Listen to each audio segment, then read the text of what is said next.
Welcome guys. I've been playing with 4-finger claw for the past few days, and this is my updated version of my 4-finger claw guide and tutorial. So today in this video, we will be going through these following topics that will help you to learn 4-finger claw.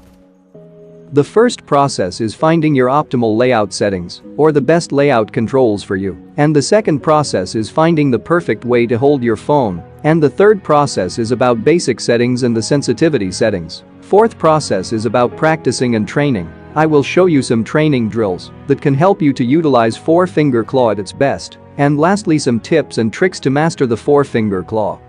By the way, the 4-finger claw is the most popular claw, as it is used by many players. Anyway, I know most of you gonna copy-paste the layout, which is fine, but trust me, creating your own layout gives you a satisfaction and confidence that your layout is specifically designed for you. Even if you do copy other players' layout, it won't be perfect for you and your device. So I highly recommend to make your own layout instead of copy-pasting other players' layout. Anyway, the basic layout for 4-finger claw is very simple. Just drag your fire button onto the top left corner and the scope button to the top right corner, example like this. And use your left and right index fingers to press those buttons. But wait, there are few people who places their fire button on the right side. It's totally normal. Some players prefers to use their fire button on left side, and the other players prefers it on right side. It's your personal preference. By the way, when placing the fire button, you need to make sure to use this specific fire button that is facing towards top right corner. Do not use thumb fire button, because the fire button which is facing towards top left corner will have a camera movement. Suppose if you move your finger on top of that button, it moves your aim, while the other one doesn't have any camera movement. But if you use it anyway, then your aim might mess up sometimes, so I highly recommend to use the fire button that is facing towards top right corner, not the top left one. Don't worry, you can still control recoil with your thumb fingers, as it won't be affected by using different fire buttons.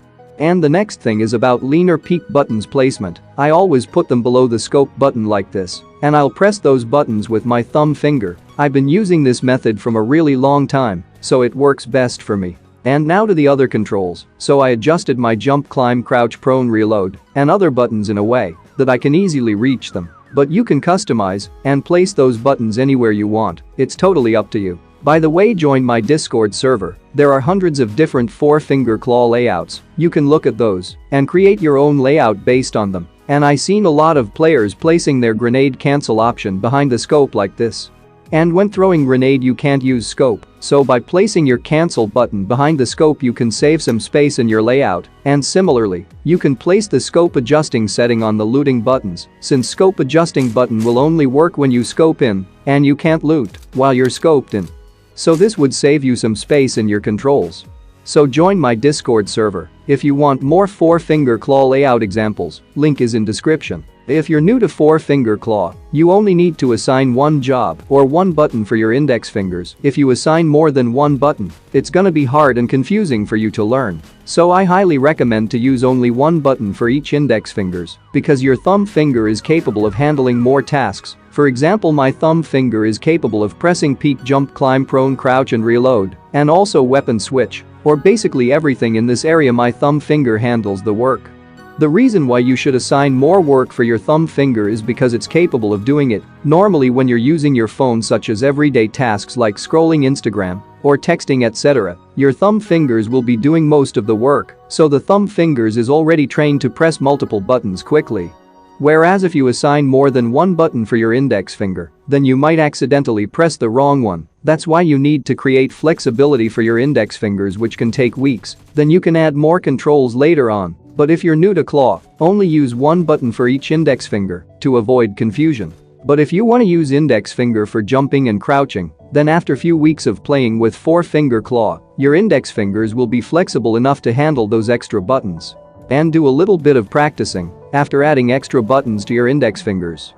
And now let's talk about how to hold your phone while playing with 4 fingers. Always remember this: there is no perfect way to hold your device, because every player holds their phone in different way that they feel comfortable. But I think the most common way to hold the phone while playing 4-finger claw is like this. Place your index fingers on top of your phone like this and use your pinky fingers in this way to prevent the phone from slipping or falling off your hand. And place your middle finger and ring finger behind the phone example like this. So yeah, this is the most common way to hold your phone, but if you don't feel comfortable, then feel free to find another way to hold your phone that is comfortable for you.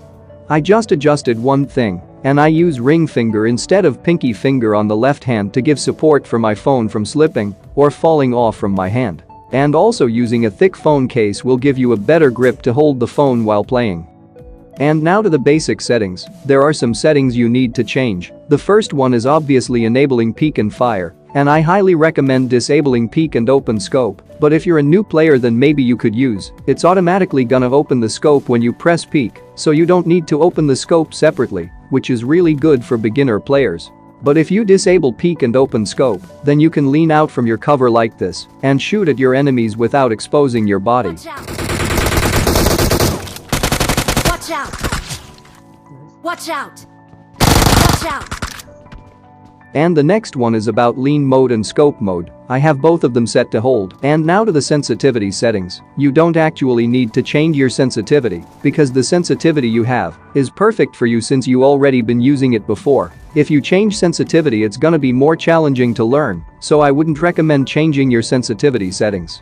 But however, if you still want to change sensitivity, then I made a dedicated video on how to find your optimal sensitivity. You can check it out, link is in description.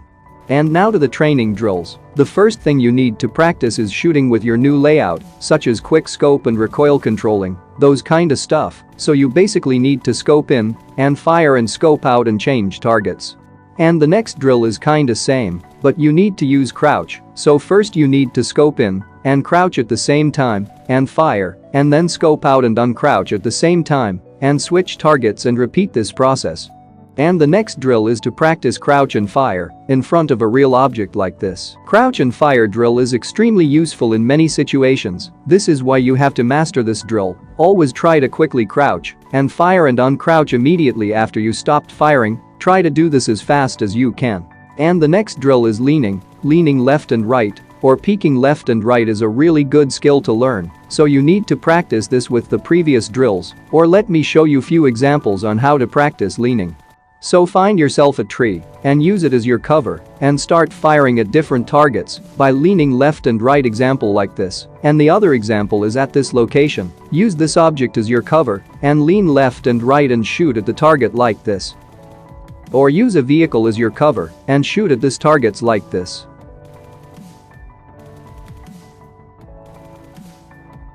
And the next drill is jump and fire. I used to practice jump and fire like this, but yeah, you can come up with your own creative ways to practice and train. Anyway, if you want more training drills, I made a separate video for that, and it has more details, so check that out, link is in description. And most of you might be thinking, how long do I need to practice in training grounds? Well, it's totally up to you. I would say 30 to 40 minutes is enough to create your own layout and practicing. Once you completed your training process, head towards team death matches. Here you need to utilize the drills that you have done in training grounds and play as much TDMs as possible. Playing team death matches is the fastest way to learn new controls. Usually it takes me 1 hour to get used to new layout by practicing in TDM. Anyway, that's all I got for this video. I hope you learned something new. If you did, hit the like button and subscribe for more upcoming videos like these. Enjoy my bot gameplay. See you guys in the next one.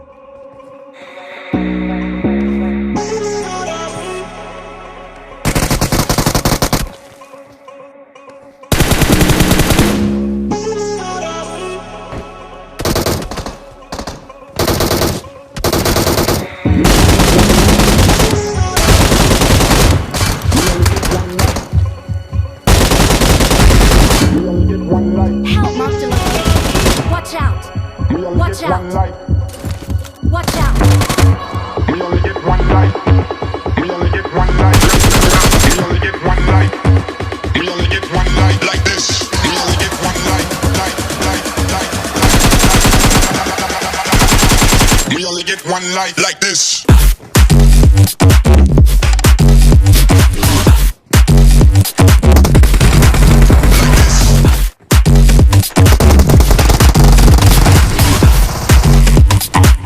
Let's live it up. Clap your hands.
flip it up. Clap your hands.